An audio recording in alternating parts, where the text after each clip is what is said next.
الحمدللہ رب العالمین والصلاة والسلام علی سید الانبیاء والمرسلین قال اللہ تعالی وتبارک فی القرآن المجید والفرقان الحمید بسم اللہ الرحمن الرحیم ان ھذا القرآن یہدی للتی ہی اقوم صدق اللہ مولانا العظیم وصدق رسولہ النبی الکریم الرؤوف الرحیم اللہم نور قلوبنا بالقرآن وزین اخلاقنا بالقرآن وادخلنا الجنت بالقرآن ونجنا من النار بالقرآن قال اللہ تعالی وتبارک فی شان حبیبہ مخبرا وآمرا ان اللہ وملائکتہ یصلون علی النبی یا ایہا الذین آمنوا صلوا علیہ وسلموا تسلیما الصلاۃ والسلام علیک یا رسول اللہ وعلی آلک واصحابک یا حبیب اللہ الصلاۃ والسلام علیک یا رسول اللہ وعلی آلک واصحابک یا محبوب رب العالمین۔ تمام حمد و ثنا، تعریف و توصیف اللہ جل مجدہ الکریم کی ذات پاک کے لیے جو خالق کائنات بھی ہے اور مالک شش جہات بھی۔ اللہ جل وعلا کی حمد و ثنا کے بعد حضور نبی اکرم شفیع امم رسول محتشم نبی مکرم اللہ کے پیارے امت کے سہارے رب کے محبوب دانائے غیوب مالک رقاب امم فخر عرب و عجم والی کون و مکان سیاہ لا مکان سید انس و جاں سرور لالا رخاں نیر تاباں سرنشین مہوشاں ماہ خوباں شہنشاہ حسینہ تتمہ دوراں سر خیل زہرہ جمالہ جلوہ صبح ازل نور ذات لم یزل باعث تکوین عالم فخر آدم و بنی آدم نیر بطحا رازدار ما اوہا شاہد ما تغا صاحب علم نشرہ معصوم آمنہ احمد مجتبیٰ حضرت محمد مصطفیٰ صلی اللہ علیہ وسلم کے حضور ناس میں اپنی محبتوں کا نیاز پیش کرنے کے بعد واجب الاحترام برادران اسلام السلام علیکم ورحمۃ اللہ وبرکاتہ۔ قرآن مجید کے حوالے سے آج گفتگو میں نے آپ کی گوش گزار کرنی ہے۔ اللہ تعالیٰ جل شانہ کہ محبوب علیہ السلام کے سینے پہ اترنے والی کتاب قرآن مجید وہ بابرکت کتاب ہے جس کا ایک ایک حرف نور اور روشنی سے بھرا ہوا ہے۔ اس کتاب میں ہدایت ہے اور اس کو کتاب ہدایت بھی کہا گیا، رشد و ہدایت کا سر چشمہ ہے۔ اس کتاب سے وابستگی اختیار کرنے والے دنیا کے اوپر سرخرو ہوتے ہیں۔ حضرت سیدنا علی المرتضیٰ رضی اللہ تعالی عنہ فرماتے ہیں کہ حضور قرب قیامت کا تذکرہ ارشاد کر رہے تھے۔ میں نے عرض کی حضور قرب قیامت کے فتنوں سے پھر بچنے کی صورت کیا ہوگی؟ تو فرمایا اللہ کی کتاب قرآن مجید، جو اس سے لپٹ گیا وہ بچ گیا، اور جس نے قرآن سے ہدایت ڈھونڈی اس کو ہدایت مل گئی، اور جس نے قرآن کے علاوہ کسی اور جگہ سے ہدایت ڈھونڈنا چاہی اللہ اس کو گمراہ کر دے گا۔ تو یہ قرآن ہدایت کا سر چشمہ ہے، روشنیوں کا منبع ہے۔ اس کا ایک ایک حرف ایک ایک لفظ صداقتوں پہ مشتمل ہے۔ دنیا کی کوئی کتاب ایسی نہیں جس کے بارے میں یہ دعویٰ کیا جا سکے کہ اس میں غلطی کا امکان نہیں۔ بڑے سے بڑا مصنف بھی کتاب لکھتا ہے تو اس کے ابتدائیے میں یا اس کے آخر میں یہ بات ضرور لکھتا ہے کہ میری کتاب میں کسی طرح کی کوئی غلطی پائیں تو مجھے مطلع کر دیں تاکہ آئندہ اس کی اصلاح کی جا سکے۔ لیکن قرآن وہ ہے کہ کھولو تو پہلی بات یہ ملے گی ذالک الکتاب لا ریب فیہ، کوئی غلطی ہے تو بتاؤ، اس میں غلطی نام کی گنجائش تک نہیں۔ یہ صرف دعویٰ قرآن کا ہے، اور قرآن کے علاوہ کسی کتاب کے بارے میں آپ کو یہ دعویٰ نہیں ملے گا۔ حضرت امام شافعی رحمۃ اللہ تعالی علیہ نے ایک کتاب لکھی اور ایک شاگرد کو کہا کہ اس کو میرے سامنے پڑھو۔ جب اس نے پڑھا تو آپ اس کی کئی غلطیوں پر متنبہ ہوئے کہ اس لفظ کی بجائے یہ لفظ ہوتا تو کیا خوب تھا، اس حرف کی بجائے یہ حرف ہوتا تو کیا اچھا تھا۔ تغیر و تبدل کرتے رہے۔ اگلے دن فرمایا پھر پڑھو، اس نے پھر پڑھا، پھر نئی غلطیوں پر متنبہ ہوئے۔ اس طرح 70 مرتبہ وہ کتاب آپ کے سامنے پڑھی گئی، 70 مرتبہ اس کی غلطیوں پر مطلع ہوئے۔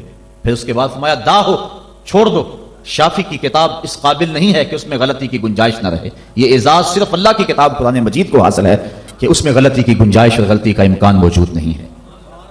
یہ صرف کتاب اللہ ہے قرآن مجید کہ جس میں غلطی کا امکان تک نہیں ہے۔ اور دنیا کے بڑے بڑے دانشور، دنیا کے بڑے بڑے ادیب، شاعر، ان کو بطور تحدی یہ کہا گیا اگر اس کتاب میں تم شک پاتے ہو جو ہم نے اپنے بندہ خاص پہ نازل کی تو اس کی مثل ایک صورت ہی لا کے دکھاؤ۔ تو پھر آج تک کوئی نہیں لا سکا، ممکن ہی نہیں ہے۔ ممکن ہوتا تو کوئی ضرور محنت کرتا. الاتقان فی علوم القرآن کے اندر امام سیوطی لکھتے ہیں اگر قرآن کی مثل لایا جانا ممکن ہوتا تو بدر اور احد کی لڑائیاں نہ ہوتی. سیدھی سی بات تھی کہ قرآن کی مثل لے آتے, لیکن قرآن کی مثل ممکن ہی نہیں. اگر کوئی نظم جوڑنے کی کوشش بھی کرے تو وہ بے تکے لفظ ہوں گے. قرآن کی معنویت اور قرآن کی عظمت کو کوئی چھو بھی نہیں سکتا.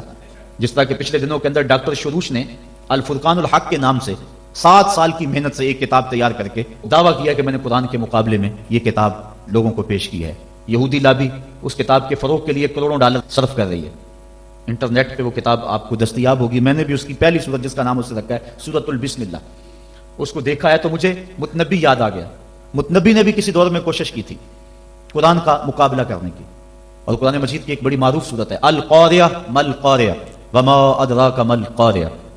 کھڑکھڑانے والی, کانوں کے پردوں کو چیر دینے والی وہ گونج اور وہ گرج اور وہ آواز, انسان سراپا حیرت ہے. پھر کہا مل قاریہ, وہ کڑک کیا ہے؟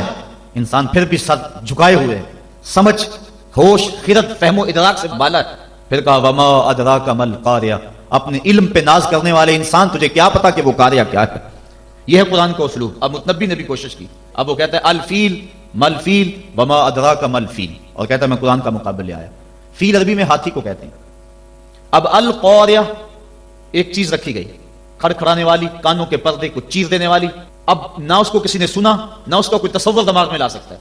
انسان حیرت میں ڈوب گیا. پھر دوسرا سوال اس کے اوپر وارد ہوتا ہے مل قاریہ, حیرت ختم نہیں ہوتی. پھر کہا وما ادراک مل قاریہ, اور پھر بتایا اس نے انسان پتنگوں کی طرح زمین پہ بکھرے ہوئے پڑے ہوں گے, کوئی کسی کا کوئی پرسان حال نہیں ہوگا.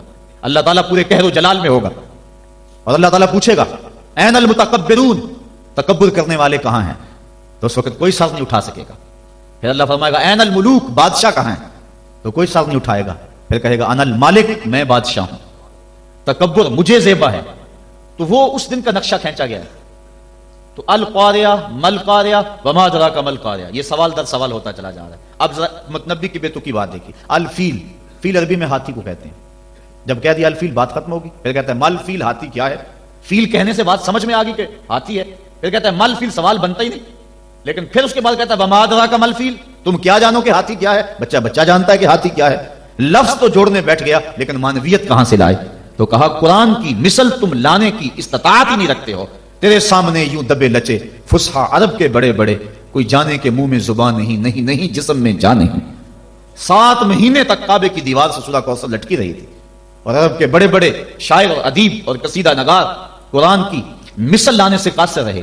اور پھر ایک نے آگے اپنی طرف سے یہ جملے لکھا تھا انا اعطیناک الکوثر فصلی لربک وانحر ان شانئک ھو الابتر. اس نے آگے لکھا ما ھذا کلام البشر, یہ کسی بشر کا کلام نہیں, ورنہ اس کا مقابلہ ہم ضرور لاتے. دور دراز سے ایک شاعر آیا, اس نے دیکھا, آشش کا اٹھا, لیکن جب اس چوتھے جملے پہ آیا تو حیران ہو گیا. اس نے چوتھے جملے پہ لکیر کھینچی اور آگے لکھا ولیکن ھذا کلام البشر. یہ پہلے 3 کسی بشر کے نہیں, چوتھا کسی بشر کا ہی ہے. یہ قرآن کا اعجاز ہے کہ قرآن کی مثل کا لایا جانا ممکن نہیں ہے. قرآن کی اخبار و اخبار غیبیہ, قرآن نے جو کہا اس کی صداقتیں حرف بحرف ثابت ہو رہی ہیں. بلکہ اس دور میں اللہ تعالیٰ نے قرآن مجید میں ارشاد فرمایا تحویل قبلہ کے متعلق سیقول السفہاء من الناس ما ولاہم عن قبلتہم التی کانوا علیہا, ان قریب بے وقوف کہیں گے کہ تمہیں قبلے سے کس نے پھیر دیا. یہ قرآن نے خبر دی, اور یہ اعتراض یہودیوں نے اٹھانا تھا. اب قرآن نے کہا ان قریب بے وقوف کہیں گے کہ تمہیں قبلے سے کس نے پھیر دیا. پہلے بیت المقدس کی طرف منہ کر کے نماز پڑھتے تھے, اب کعبۃ اللہ کی طرف منہ کر کے نماز پڑھتے ہو. تو کس نے پھیرا, کیوں تم اس سے پھر گئے؟ یہ اعتراض کریں گے. یہ اللہ تعالیٰ نے قرآن مجید میں بیان فرمایا. اب انہوں نے ابھی اعتراض کیا نہیں, ابھی اعتراض کریں گے. قرآن نے پہلے بیان کر دیا. اور یہودی اسلام کی مخالفت میں ایڑی چوٹی کا زور لگاتے تھے اور کوشش کرتے تھے کوئی موقع خالی نہ جائے. اب یہ ان کے لیے موقع تھا. قرآن نے کہا تھا ان قریب کہیں گے بے وقوف کہ تمہیں قبلے سے کس نے پھیرا.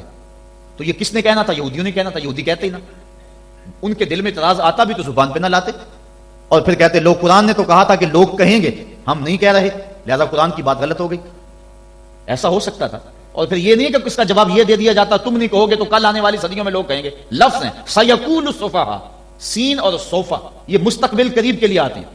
یہ نہیں ہے کہ دور جا کے کہیں گے, ان قریب کہیں گے. سیقولو, ان قریب کہیں گے. تو وہ اگر نہ کہتے رک جاتے اور پھر کہتے یہ دیکھو قرآن نے کہا کہ ان قریب کہیں گے, اب کون کہہ رہا ہے؟ کہنا تو انہوں نے نہیں تھا, تو اپنی زبان کو روک لیتے, لیکن روک نہیں سکے. یہ قرآن کی صداقت ہے, جو انہوں نے کہنا تھا قرآن نے پہلے ہی بیان کر دیا. اور ایک آج بھی بات ہے, اللہ تعالیٰ نے یہودیوں کے بارے میں قرآن میں بیان فرمایا کہ یہ بڑی باتیں کرتے ہیں، لیکن قرآن کہتا ہے کہ یہ موت کی آرزو نہیں کر سکتے. وَلَن يَتَمَنَّوْهُ أَبَدًا، آج ہی نہیں، کل ہی نہیں، کبھی بھی قیامت تک یہ موت کی آرزو نہیں کر سکتے. آج اسلام کو جھٹلانے کے لیے کتنی کوششیں ہو رہی ہیں، اور اسلام کی تکذیب کرنے کے لیے اور مسلمانوں کو مٹانے کے لیے کیا کچھ ہو رہا ہے. قرآن مجید کی آیت ان کو بھی نظر آتی ہے تو وہ تمنا کر لیں کسی فورم پہ آ کے کہ قرآن تو کہتا ہے یہودی موت کی آرزو نہیں کر سکتے، ہمیں موت کی تمنا ہے، ہم مرنا چاہتے ہیں، ہمارے دل میں امنگ ہے مرنے کی. وہ کسی فورم پہ آ کے یہ بات کہیں اور کہیں کہ دیکھو قرآن نے تو کہا تھا کہ تم کبھی آرزو نہیں کر سکتے، ہم تو آرزو کر رہے ہیں. لیکن نہ انہیں کل اس بات کی توفیق ہوئی تھی جو قرآن نے سیقول السفہاء کے اندر کہا، اور نہ قیامت کے اندر اس بات کی توفیق ہو سکتی ہے. یہ قرآن کی صداقت ہے، قرآن کی صداقتوں کا منہ بولتا ہوا ثبوت ہے کہ قیامت تک قرآن کی صداقتوں کا سورج چمکتا رہے گا، اور اس سورج کو کوئی بھی گدلا نہیں سکتا، دھندلا نہیں سکتا، اس کی روشنی کو کوئی مات نہیں کر سکتا. یہ اللہ کی وہ سچی کتاب ہے، اللہ کی وہ پاکیزہ اور مطہر کتاب ہے جو حجت بھی ہے اور ضابطۂ اخلاق بھی ہے اور ضابطۂ حیات بھی ہے. دنیا کے اوپر جتنی بھی کتابیں نازل ہوئی ہیں وہ ضابطے تو ہیں لیکن حجت نہیں ہے. لیکن ہمارے نبی، ہمارے آقا مولا صلی اللہ علیہ وسلم کے اوپر جو کتاب نازل ہوئی ہے یہ حجت بھی ہے، دلیل بھی ہے. حضور کا سب سے بڑا معجزہ جو حضور کو عطا کیا گیا وہ قرآن مجید ہے. ایک ضابطہ ذہن میں رکھ لیں پھر بات آگے چلے. ہر نبی کو جو معجزہ عطا کیا جاتا رہا ہے، عادت باری تعالیٰ اس طرح رہی ہے کہ اس دور کے مطابق عطا کیا جاتا رہا ہے. مثال کے طور پہ حضرت داؤد علیہ السلام کے دور میں لوہے کی صنعت عروج پہ تھی. لوگ لوہے کا کام کرتے تھے، زرہیں بناتے تھے، لوہے کو گرم کر کے نرم کر کے ڈال کے کوئی شکل دیتے. تو اس دور میں اللہ کے نبی کو جو معجزہ دیا گیا اسی قبیل کا دیا گیا کہ وہ لوہے کو ہاتھ میں لیتے، موم کی طرح نرم ہو جاتا.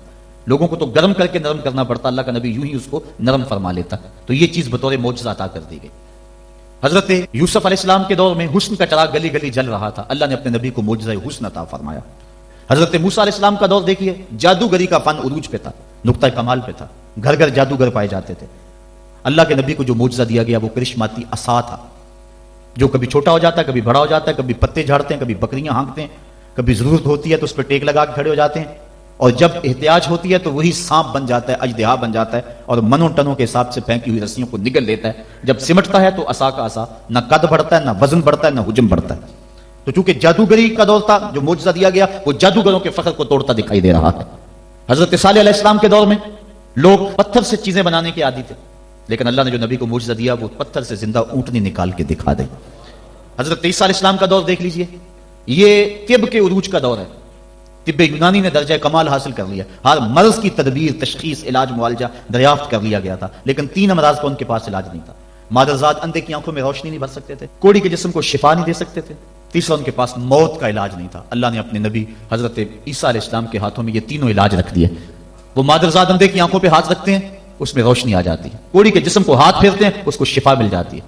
اور مردے کو ٹھوکر مارتے ہیں، اٹھ کے باتیں کرنے لگ جاتا ہے. ہر نبی کو جو معجزہ دیا گیا اس دور کے مطابق دیا گیا. اور جب میرے اور آپ کے آقا و مولا آئے، یہ زبان و بیان کا دور تھا، گھر گھر شاعر اور ادیب تھے، لوگوں کو اپنی زبان پہ بیان پہ ناز تھا. جو سب سے بڑا معجزہ جو حضور کو دیا گیا وہ معجزہ قرآن دیا گیا. اور پھر اس کی حفاظت اللہ نے اپنے ذمہ کرم پہ لی. باقی کتابیں بھی تو اللہ کی تھی، لیکن ان کی حفاظت اللہ نے اپنے ذمہ کرم پہ نہیں لی، اس لیے کہ ان کتابوں کے بعد نئی کتاب نے آنا تھا. اگر ان میں تحریف راپ آ جاتی ہے، ان میں کمی بیشی ہو جاتی ہے، تو نئی کتاب آ کے اس خلا کو پورا کر دے گی. اس لیے حضور علیہ الصلوۃ والسلام کے سینے پہ اترنے والی کتاب قرآن مجید کی حفاظت اس نے اپنے ذمہ کرم پہ لی. اس کے بعد کوئی کتاب نہیں آئے گی، لہٰذا اس کے احکام غیر متبدل ہوں گے. کتاب زندہ قرآن حکیم، حکمت لا یزال است قدیم، اس کی حفاظت اپنے ذمہ لے لی. قیامت تک آنے والی نسلوں کے دکھوں کا مداوع اس ایک کتاب قرآن مجید کے اندر رکھ دیا. اور اس کتاب سے وابستہ ہونے والا، اس سے روشنی اور نور لینے والا محروم نہیں رہ سکتا ہے. یہ قرآن اللہ کا پیغام ہے جو امت کے نام مصطفیٰ کی وساطت سے دیا گیا ہے. اللہ تعالیٰ گفتگو فرماتا ہے لوگوں سے کلام مجید کے پردے میں، بلکہ حضور نے ارشاد فرمایا تم میں سے اگر کسی کا اللہ سے باتیں کرنے کو جی چاہے تو وہ قرآن کھول کے بیٹھ جائے. قرآن اللہ سے ہم کلام ہونا ہے، اللہ سے سرگوشیاں کرنا ہے، اللہ سے باتیں کرنا ہے. کاش ہم قرآن مجید کے مفہوم کو اور قرآن مجید کے معانی و مطالب کو سمجھ کے اس کو پڑھنے کی کوشش کریں. آج اس امت کا المیہ یہی ہے، اس نے قرآن مجید کو چھوڑ دیا ہوا ہے.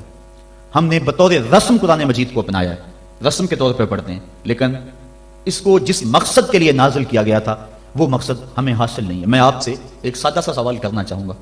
آپ کا بچہ انگلش میڈیم سکول میں پڑھتا ہو، آپ 2 4 5 10 ماہ کے بعد اس کا اختبار کریں، امتحان لیں اس کا، وہ انگلش پر بولتا ہو، لہجہ بھی ٹھیک ہو، اسپیلنگ بھی اسے آتے ہو، لیکن آپ دیکھیں کہ اس کو معانی و مطالب سے آگہی نہیں ہے، تو آپ پوچھیں کہ بیٹا اس کا ترجمہ کیا، تو وہ کہے کہ ٹرانسلیشن تو کرائی نہیں جاتی وہاں.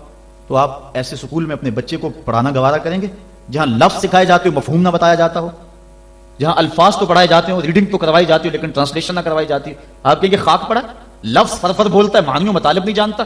لیکن افسوس ہم قرآن مجید کی تلاوت پہ ہی مطمئن ہو جاتے ہیں، اس کی ریڈنگ کو ہی کافی سمجھ لیتے ہیں، اور اس کے مفہوم کیا ہیں، مطالب کیا ہیں، مالک کا پیغام ہمارے نام کیا ہے، ہم اس کو سمجھنے کی زحمت گوارا نہیں کرتے. اور بسا اوقات ہوتا ہے کہ قاری قرآن تلاوت کر رہا ہے اور سننے والے جھوم رہے ہیں، سبحان اللہ پکار رہے ہیں، اور وہ ان آیات پر مشتمل تلاوت کر رہا ہے جن میں عذابوں کا تذکرہ موجود ہے. استغفر اللہ کہنے کا موقع تھا لیکن ہمیں پتہ ہی نہیں ہے کہ کہا کیا جا رہا. ہمارے نام جو اللہ کا پیغام ہے ہم نے اس کو سمجھنے کی کوشش نہیں کی. اور یہ بات ذہن میں رکھیں، جتنا یقین، جتنا اذعان اور جتنی پختگی قرآن کے دامن میں آپ کو کہیں سے نہیں مل سکتی. قرآن کا ایک ایک لفظ صداقت پہ مشتمل ہے. ہم اپنے بزرگوں کے جب حالات پڑھتے ہیں، انہوں نے قرآن کے حوالے سے جس انداز کے ساتھ محبتوں کا اظہار کیا ہے، انسان ششدر رہ جاتا ہے. حضرت جنید بغدادی اپنے مرید کو ایک صندوق دیا، کہا بیٹا جاؤ اس کو دریائے دجلہ کی موجوں کے سپرد کراؤ اور سنو، اس کو کھول کر کے نہیں دیکھنا کہ اس کے اندر کیا ہے. کامل مرید وہی ہوتا ہے جو اپنے شیخ کے راز کی حفاظت کرے. حضرت جنید بغدادی رضی اللہ تعالیٰ عنہ کے اس مرید نے اس صندوق کو سر پہ اٹھایا اور دریائے دجلہ کے کنارے پہ پہنچا، اور جو ہی اس نے دریائے دجلہ میں وہ صندوق پھینکا تو کیا منظر دیکھا کہ پانی پھٹ گیا، اس نے راہیں کشادہ کر دیں اور صندوق کو اپنی آغوش میں لے لیا. بڑا حیران ہوا، واپس پلٹا اور اپنے شیخ کی خدمت میں حاضر ہو کے عرض کی، حضور اگر یہ منظر میری آنکھیں نہ دیکھتی تو میں کبھی سوال نہ کرتا. مجھے بتایا جائے اس صندوق میں کیا تھا جس کے لیے پانی نے بھی راہیں چھوڑ دی، اور اگر وہ چیز اتنی ہی مقدس اور بابرکت تھی تو پھر آپ نے اس کو پھینکوا کیوں دیا ہے؟ یہ مہمہ بن گیا میرے لیے، جب تک آپ بتائیں گے نہیں مجھے قرار نہیں آئے گا. فرمایا بیٹا ہاں تم نے اپنی آنکھوں سے منظر ہی ایسا دیکھا ہے، جب تک میں اس سے پردہ نہ اٹھاؤں تمہارا اضطراب دور نہیں ہوگا.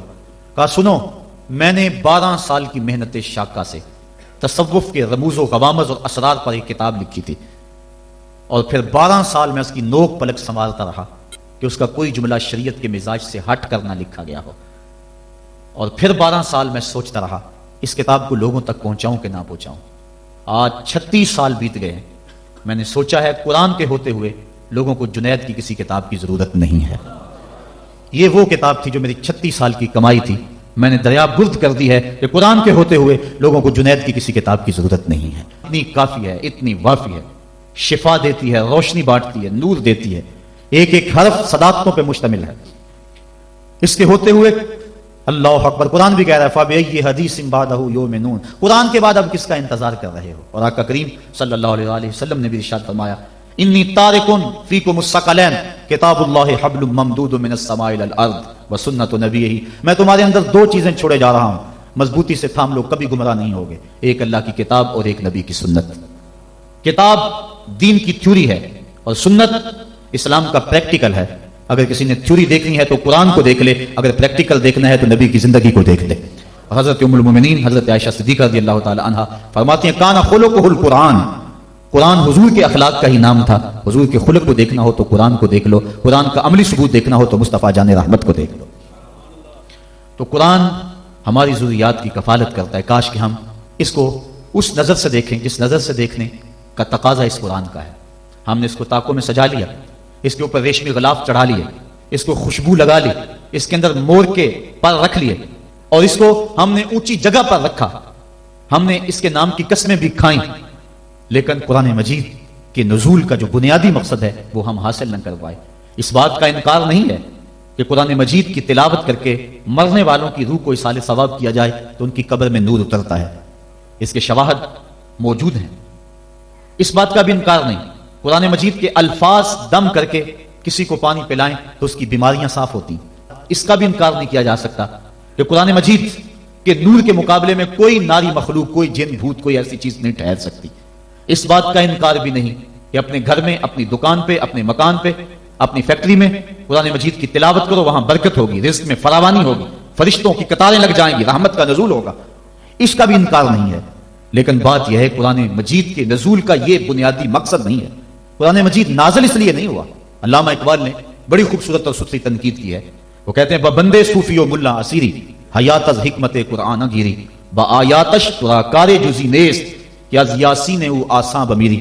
وہ کہتے ہیں تو صوفی اور خشک ملا کے ایسے پھندے میں پھنسا کہ تو نے قرآن سے زندگی تلاش نہیں کی.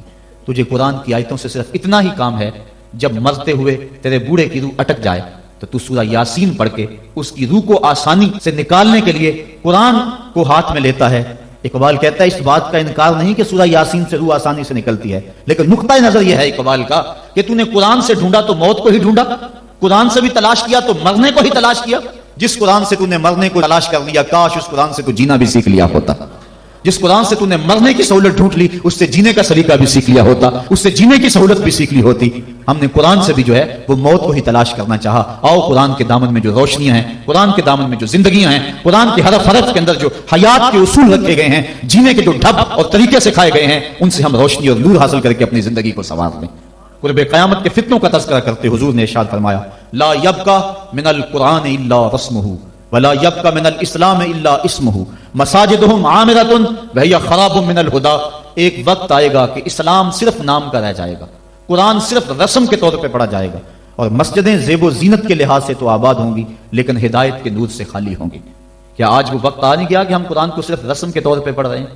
قرآن مجید کے مفاہیم و مطالب سے ہمیں آگہی ہی نہیں ہے، اس پر عمل کرنے کی ہماری کوششیں ہی نہیں ہیں۔ ہم اپنی زندگی، اپنے معاشرتی نظام کو قرآن کے مطابق ڈھالنے کی کوشش میں لگتے ہی نہیں ہیں۔ کاش کہ یہ معاشرہ قرآنی معاشرہ ہو جائے، پھر زندگی کے سارے دکھ ختم ہو جائے اور زندگی میں بہاریں آ جائیں۔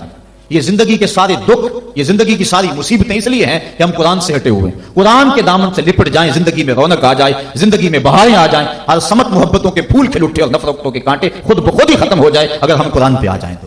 لیکن ہم نے قرآن کو بطور رسم اپنایا، لا یبقى من القرآن الا رسمہ، قرآن کو رسم کے طور پہ ہم پڑھ رہے ہیں، ورنہ یہ قرآن تو مردہ دلوں میں زندگی کی روح پھونکنے والا ہے۔ وہ جو قتل کرنے کے منصوبے تیار کر کے گھر سے نکلتے ہیں اور ہاتھ میں تلوار لیتے ہیں، آج بانی اسلام کا کلا کما کر دیں گے۔ سورہ طٰہٰ کی ابھی چند آیتیں ان کے کانوں میں پڑتی ہیں تو ان کے سارے پروگرام بدل کے رہ جاتے ہیں۔ جو بانی اسلام کے چراغ کو گل کرنے کے عزم لے کر گھر سے نکلتے ہیں، گلے میں پٹکا ڈالا ہوا ہے اور اپنے بہنوئی کے ہاتھ میں دیا ہے، کہا مجرم بنا کے حضور کی خدمت میں پیش کر دو۔ یہ قرآن کی تاثیر تھی، اور پھر قرآن ان کے اوپر ایسا اترا کہ پھر ان کی زبان سے قرآن کا جو نغمہ پھوٹا، لوگوں کی تقدیر پلٹتا چلا گیا۔ حضرت عمر فاروق کا دور ہمایوں ہے، مسجد نبوی میں عورتیں بھی نماز پڑھتی ہیں، مرد بھی نماز پڑھتے ہیں۔ مرور زمانہ اور فتنے کے اندیشے سے حضرت عمر فاروق کے دور میں عورتوں کو مسجد میں باجماعت نماز پڑھنے آنے سے منع کیا گیا تھا، ورنہ پہلے مردوں کی صفیں، پھر بچوں کی، پھر خنسا، اور پھر اس کے بعد عورتوں کی صفیں ہوا کرتی تھی۔ حضرت عمر فاروق کے دور میں جو ہے وہ کچھ دور گزرنے کے بعد اس کی ممانعت ہوئی۔ آپ کا دور ہمایوں میں مسجد میں عورتیں بھی نمازیں پڑھنے آتی ہیں اور مرد بھی۔ ایک عورت اللہ نے اس کو شکل و صورت سے نواز رکھا ہے، وہ نماز پڑھنے آتی ہے، ایک نوجوان دستہ روک کے کھڑا ہو جاتا ہے، 2 4 5 مرتبہ اس نے اس کی مزاحمت کے انداز کو دیکھا۔ ایک دن رک کر پوچھا تجھے کیا مسئلہ ہے؟ اس نے اپنے قلب کی خواہش کا اظہار کیا کہ میں تیرا متوالا ہوں، چاہنے والا ہوں، تیری ایک ایک ادا پہ 100 جان سے قربان ہونے کے لیے تیار کھڑا ہوں۔ اس نے کہا میری ایک شرط پوری کر دے، میں تیری ہر خواہش، تیری ہر بات مانوں گی۔ اس نے کہا جلدی کہو، میں تمہارے لیے آسمان سے تارے بھی توڑ لاؤں گا۔ اس نے کہا میری کوئی لمبی خواہش نہیں ہے، ایک ہی میری آرزو ہے، 40 دن تک عمر فاروق رضی اللہ تعالیٰ عنہ کے پیچھے نمازیں پڑھ لو، اس کے بعد جو کہو گے میں ماننے کے لیے تیار ہوں۔ تو اس نے کہا یہ کون سی مشکل شرط رکھ دی، یہ تو بڑا آسان ہے، اگر اس سے تو مل جاتی ہے تو میرے لیے 40 دنوں کی نمازیں کہہ رہی ہے، میں تو 40 سال بھی گزارنے کو تیار تھا۔ خیر 40 دن مسلسل نمازیں چلتی رہی۔ جب 40ویں دن کی آخری نماز پڑھ کے وہ نوجوان واپس جا رہا ہے، اسی جگہ پہ عورت حسب وعدہ کھڑی ہے، یہ نظر جھکا کے گزرنے لگا۔ اس نے کہا میں وعدے کے مطابق کھڑی ہوں۔ کہا اب تیری ضرورت نہیں رہی، عمر نے دل کا تعلق رب سے جوڑ دیا۔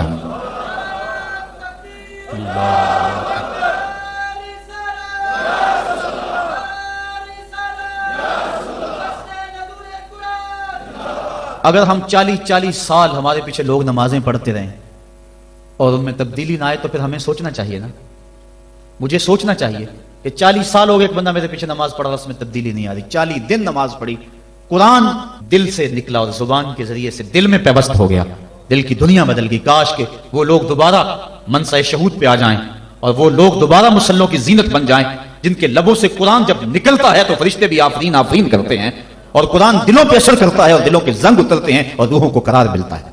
آج امت کے لیے ابتلا اور آزمائش کے مرحلے طویل سے طویل تر ہوتے چلے جا رہے ہیں۔ اس کا ایک سبب یہ ہے کہ جو امت کے رہنما ہیں وہ درد کی دولت سے خالی ہیں۔ واعظ قوم کی وہ پختہ خیالی نہ رہی، برق طبعی نہ رہی، شعلہ میں کالی نہ رہی، رہ گئی رسم آذاں روح بلالی نہ رہی، فلسفہ رہ گیا تلقین غزالی نہ رہی، مسجد مرثیہ خواہیں کہ نمازی نہ رہے، یعنی صاحب اوصاف وہ حجازی نہ رہے۔ آج ہمارے اندر کچھ نہیں رہا، دم خم ہی نہیں رہا، ورنہ اس امت کا بکھرا ہوا شرازہ آج بھی متحد ہو سکتا تھا۔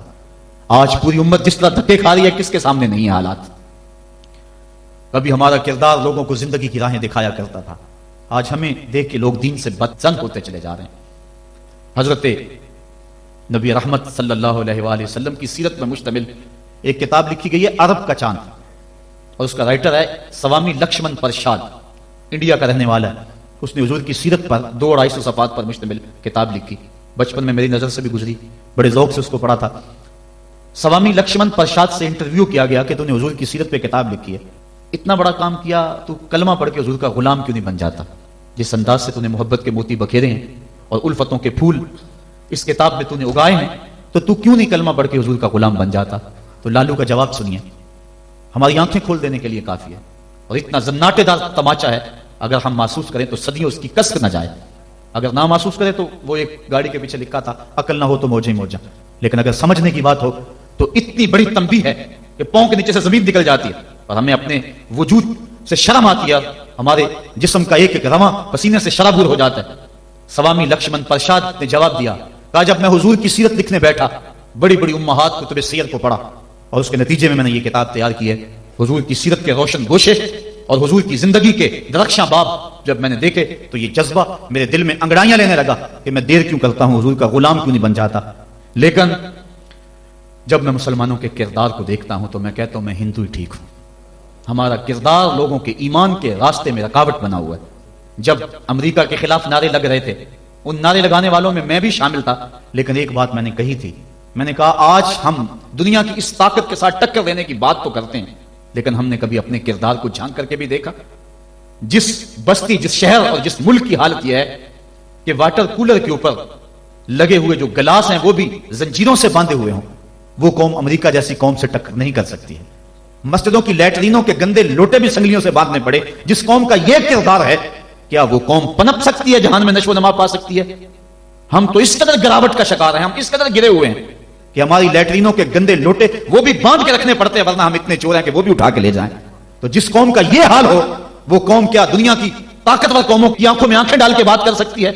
آج ہمارا المیہ یہی ہے، ہمارے پاس سب کچھ ہے، لیکن ہمارے پاس وہ ایمان کی حرارت نہیں رہی، وہ دیانت نہیں رہی، وہ روشنی اور وہ نور نہیں رہا، وہ ہمارے پاس وہ اجالے نہیں رہے. قرآن نے ہمیں جو زندگی گزارنے کا ڈھب دیا ہے، ہمارے پاس وہ ڈھب نہیں رہا. ہماری زندہ لاشیں لوگوں کے ایمان کے راستے میں رکاوٹ بنی ہوئی ہیں، ورنہ ہم اپنے صدر اسلام میں دیکھتے ہیں اور بعد کی کہانیاں پڑھتے ہیں تو دنگ رہ جاتے ہیں. امام محمد کا جنازہ اٹھتا ہے تو ایک یہودی آگے بڑھ کے جنازے کی چارپائی کو کندھا دینے کی خواہش کرتے ہوئے آگے بڑھتا ہے، اور جو ہی کندھا امام محمد کے جنازے کی چارپائی پہ چھوتا ہے تو اس کے لبوں پہ کلمہ جاری ہو جاتا ہے. ہمارے بزرگوں کی لاشیں بھی دین دیا کرتی تھی، ان کی میتیں بھی لوگوں کو کلمہ دیا کرتی تھی، اور ہماری زندہ لاشیں لوگوں کو اسلام سے ہٹا رہی ہیں. میں نے اور آپ نے اپنے رویے کو دیکھنا ہے، اپنے عمل پہ غور کرنا ہے. علماء نے اپنے منصب کو دیکھنا ہے، جو صوفیاء اعظام ہیں، مشائخ ہیں، انہوں نے اپنے منصب کو دیکھنا ہے، اور جو عوام ہیں انہوں نے اپنے منصب کو دیکھنا ہے. تیرے صوفے ہیں فرنگی، تیرے کالی ہیں ایرانی، خون کے آنسو رلاتی ہے جوانوں کی تن آسانی، ہر کوئی مست مئے ذوق تن آسانی ہے. تم مسلمان ہو یہ انداز مسلمانی ہے، حیدری فقر ہے نئے دولت عثمانی ہے. تم کو اسلاف سے کیا نسبت روحانی ہے، وہ معزز تھے زمانے میں مسلمان ہو کر، تم خار ہوئے ہو تارک قرآن ہو کر. ہماری ذلت، ہماری پستی، ہماری زبوحالی کی وجہ یہ ہے کہ ہم نے قرآن سے ناطہ توڑ لیا ہے. آئیے قرآن سے ٹوٹا ہوا ناطہ دوبارہ جوڑیں اور صحیح معنوں میں مسلمان بن جائیں. جب صحیح معنوں میں مسلمان بن جائیں گے تو دنیا کی بڑی طاقتیں ہمارے سامنے خم ہو جائیں گی. ہم تو 313 ہو کے نہیں دبے تھے، اب تو دنیا کی ایک بہت بڑی قوت ہے اہل ایمان. تو آئیے ہم قرآن مجید سے اپنے رابطے کو مضبوط تر کریں اور قرآن مجید کی جو تعلیمات ہیں ان تعلیمات کو اپنے معاشرے میں نافذ کرنے کی کوشش کریں. دیکھیے ہمارا معاشرہ اس وقت جس بد امنی کا شکار ہے، اور جو مالی وسائل اس وقت ہمارے پاس موجود ہیں اور آسائشیں اللہ کی طرف سے اس وقت برس چکی ہیں ہمارے اوپر، اس کے باوجود ہر طرف بے یقینی، بے نوری اور عدم اطمینان. اس کی بنیادی وجہ چونکہ طمانیت دولت میں نہیں ہے، یہ بات ذہن میں رکھیں. طمانیت لمبی گاڑیوں میں نہیں ہے، سکون کی دولت خوبصورت عورت کے پہلو میں نہیں ہے.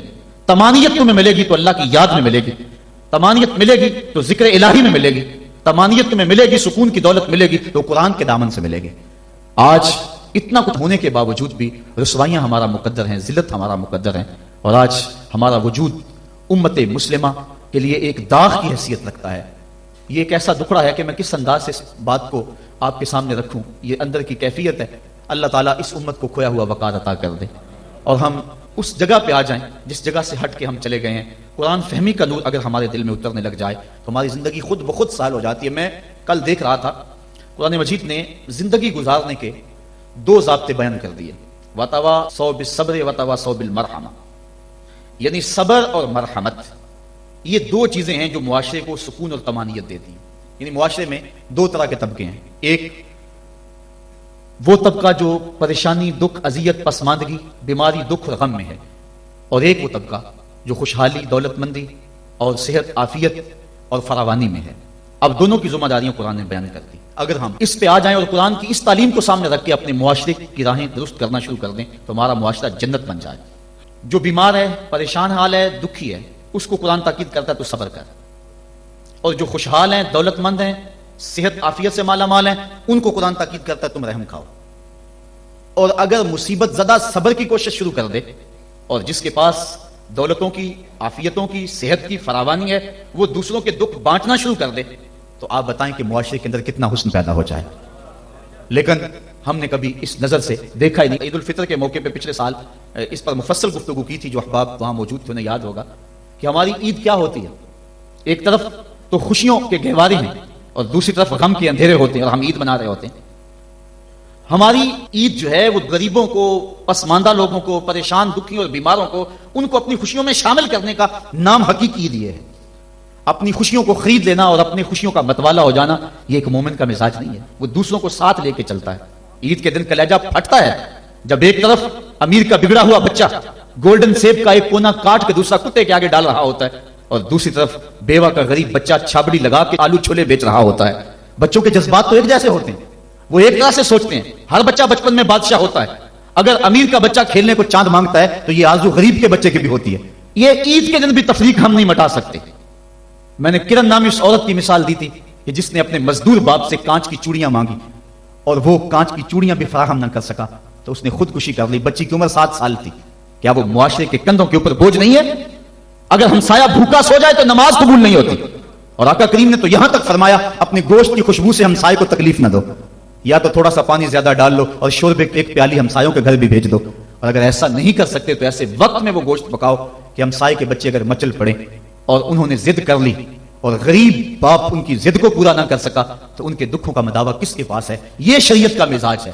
عید کے دن، عید کی رات جو موانست کی رات ہے، جو محبتوں کی رات ہے، دکھ لوگوں کے بانٹنے کی رات ہے، وہاں بے چراغ گھروں کا رخ کرو. اور جن کے گھروں کے اندر سکون اور طمانینت نام کی کوئی چیز نہیں ہے، جن کے گھر کے اندر خوشی نام کی کسی چیز کا بسیرا نہیں ہے، عید کے دن وہ دکھی گھر ڈھونڈو اور محبتیں جا کے ان گھروں میں تقسیم کرو. اور عید کی خوشیوں میں اگر ان کو شامل کر لیتے ہو تو یہ قرآن کا مزاج ہے. وتواصوا بالصبر وتواصوا بالمرحمہ. ایک طبقہ جو ہے وہ بھی واویلا نہ کرے، دکھ آ جائے تو دکھ کو برداشت کرے. اللہ دکھ پر صبر کرنے پر بھی اجر رکھا ہوا ہے.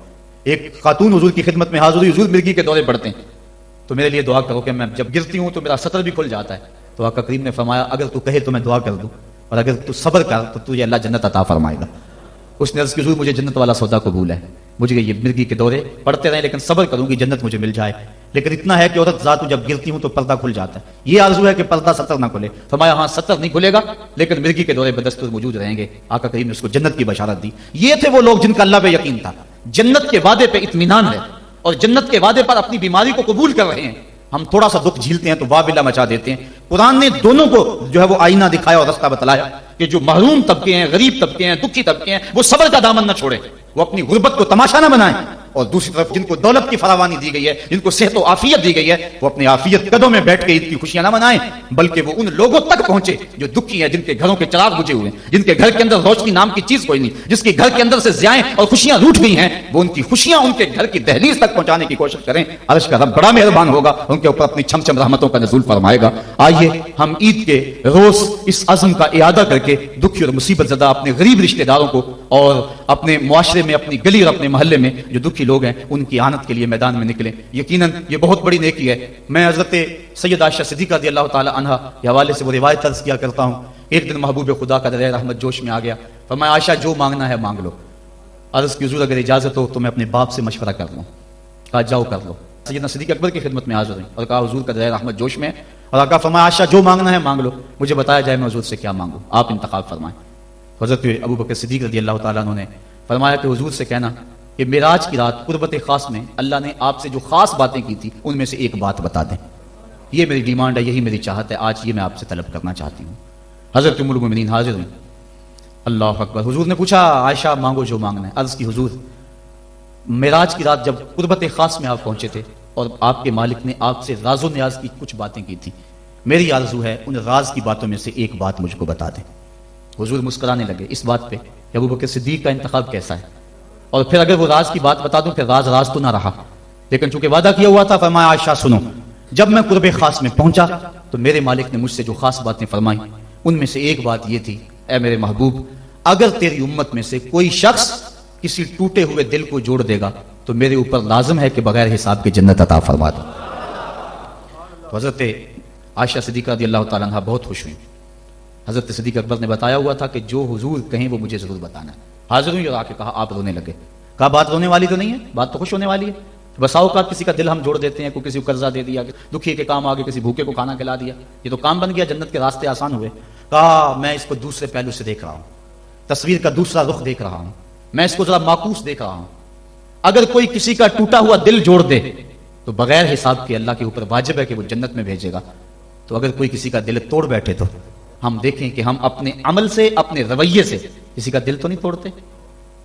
ہم عید کی نمائش اس انداز سے تو نہیں کرتے کہ غریب کو اس کا دکھ زیادہ لگنے لگ جاتا ہے۔